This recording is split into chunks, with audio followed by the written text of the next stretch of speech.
اب یہاں میں تھوڑی سی توجہ آپ کی چاہوں گا. آج جو غلط فہمی پھیلائی جا رہی ہے، اور میں بڑی معذرت سے اگر کوئی سخت لفظ بولوں تو اس پر میں پیش کی معذرت بھی آپ سے چاہتا ہوں. یہ اہل سنت کے عقائد کے اندر رخنا ڈالنے کی کوشش کی جا رہی ہے، اور بڑے میٹھے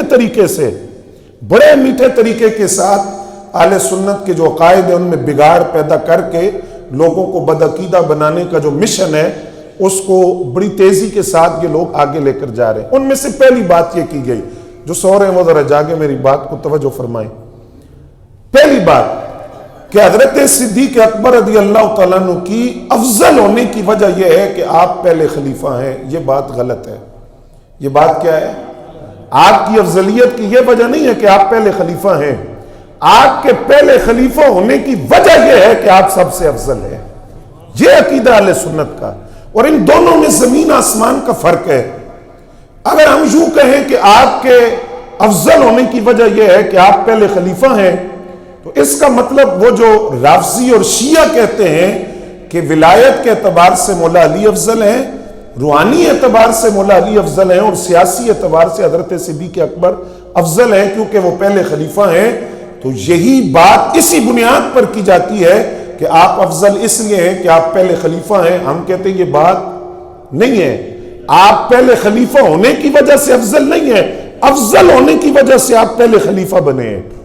آپ افضل تھے اسی لیے تو پہلے خلیفہ بنے، اور آپ کی خلافت وہ وجہ نہیں افضل ہونے کی، افضل ہونا وجہ ہی آپ کی خلافت کی. کیونکہ اگر ہم یہ کہیں کہ آپ سیاسی طور پر پہلے ہیں اور ولایت میں مولا علی پہلے ہیں تو ہم دو گستاخیاں کر رہے ہیں. اس کا مطلب یہ ہے کہ حضرت مولا علی المرتضیٰ میں سیاست کے گر موجود نہیں تھے اور حضرت صدیق اکبر میں ولایت کے گر موجود نہیں تھے. آپ بتائیے کہ جن کو سرکار خود مسلح پہ کھڑا کرے ان میں ولایت نہیں تھی، ان میں روحانیت نہیں تھی. جن کو مسلح پہ کھڑا کر کے صحابہ کا امام بنایا گیا، تو یہ بات آپ کے ذہنوں میں ہونی چاہیے. یہ آج امت کے اندر غلط فہمی پھیلائی جا رہی ہے.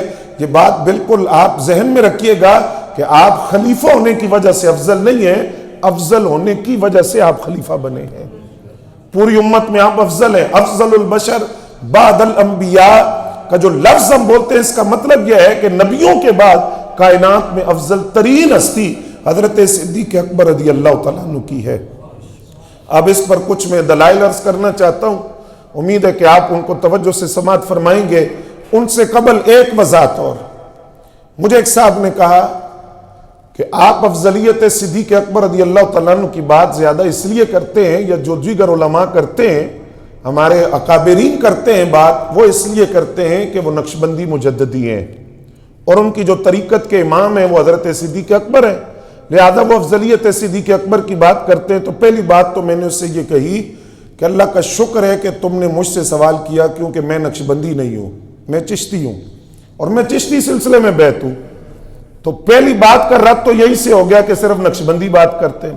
دوسری بات، یہ بات عقیدت کی نہیں ہے. یعنی کوئی بندہ یہ کہے کہ کوئی نقشبندی ہے تو وہ اس لیے افضلیت صدیق اکبر کی بات کرتا ہے، یعنی عقیدت کی وجہ سے کرتا ہے. اعلیٰ حضرت فرماتے ہیں افضلیت صدیق اکبر کا مسئلہ عقیدت سے تعلق نہیں رکھتا، عقیدے سے تعلق رکھتا ہے. یہ عقیدے کا مسئلہ ہے.